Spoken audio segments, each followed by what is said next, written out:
आज हम लेकर आए हैं एक ऐसी कहानी जो भारत के लोकतंत्र के सीने में सीधा सवाल दागती है।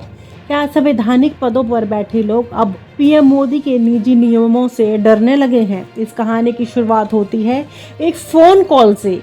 कॉल करने वाला कोई और नहीं, देश के रक्षा मंत्री और बीजेपी के कद्दावर नेता राजनाथ सिंह थे। और जिस शख्स को फोन आया वो थे भारत के तत्कालीन उपराष्ट्रपति और राज्यसभा के सभापति श्री जगदीप धनखड़।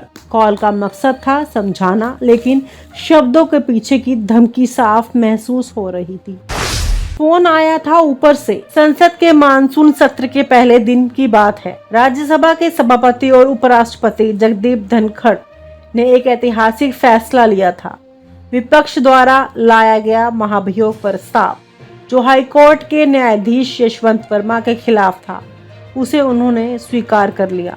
और बस यही बात दिल्ली के सत्ता गलियारों में संवैधानिक विस्फोट बन गई। उसी दिन दोपहर धनखड़ के फोन पर कॉल आती है।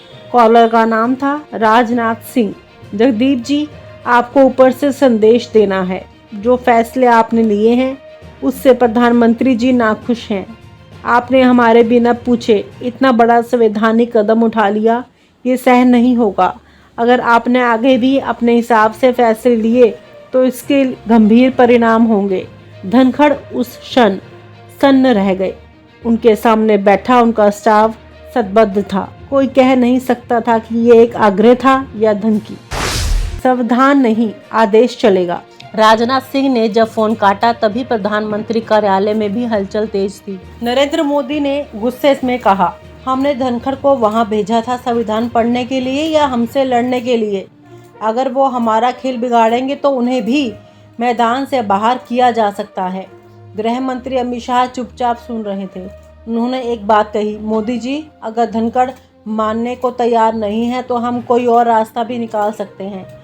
बैठक में तय हो गया, अगर धनखड़ विपक्ष को मंच देंगे तो सत्ता उन्हें मंच से हटा देगी।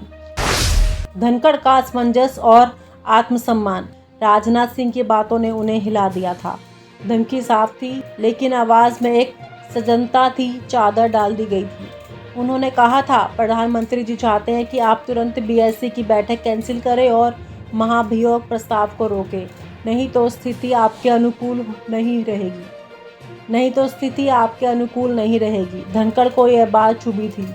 उन्होंने अपनी निजी सचिव से कहा, क्या अब संविधान से ऊपर मोदी जी की मर्जी चलती है? क्या मैंने उपराष्ट्रपति की शपथ आदेश पालन के लिए ली थी? बीएससी मीटिंग और सत्ता की अनुपस्थिति। धनखड़ ने फिर से उसी शाम बिजनेस एडवाइजरी कमेटी बीएससी की बैठक बुलाई, लेकिन जैसे ही वे बैठक कक्ष में पहुंचे, राज्यसभा में सदन के नेता जेपी नड्डा और संसदीय कार्य मंत्री किरण रिजिजू गायब थे।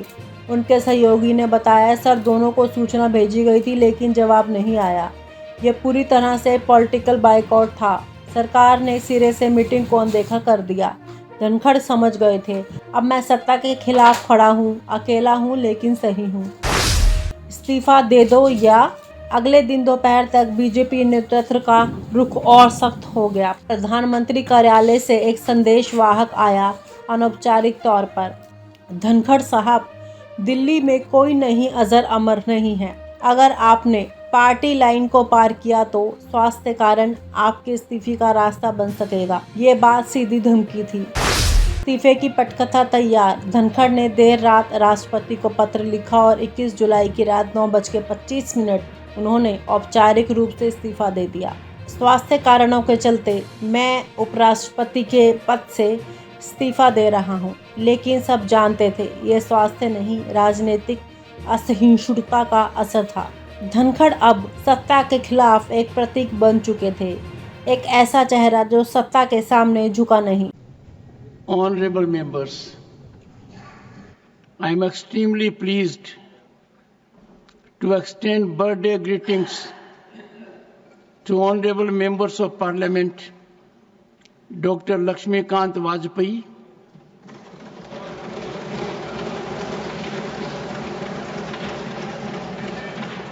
Sri Rajiv Shukla,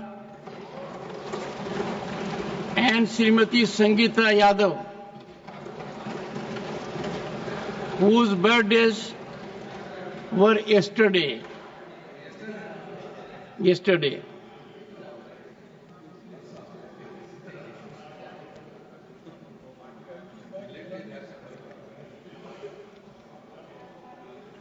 Honorable members, the day belongs to the leader of the opposition.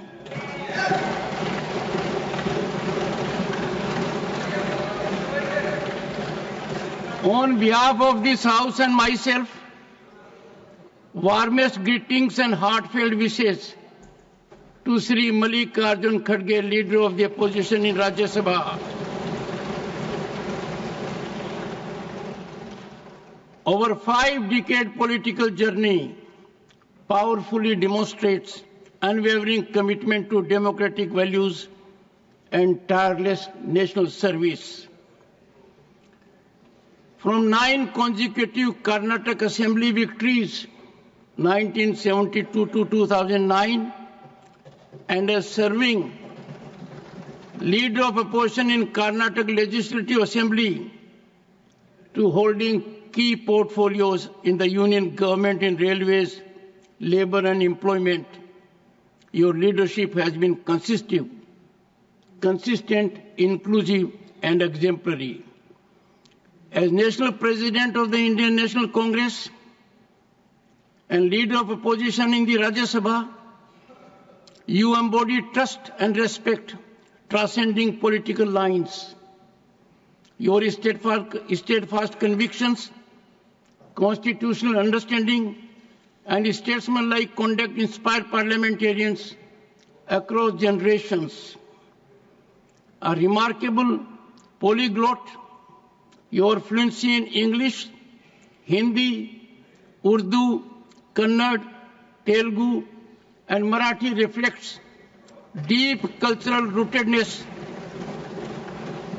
and enables connections across diverse regions. I have benefited from your guidance on several occasions.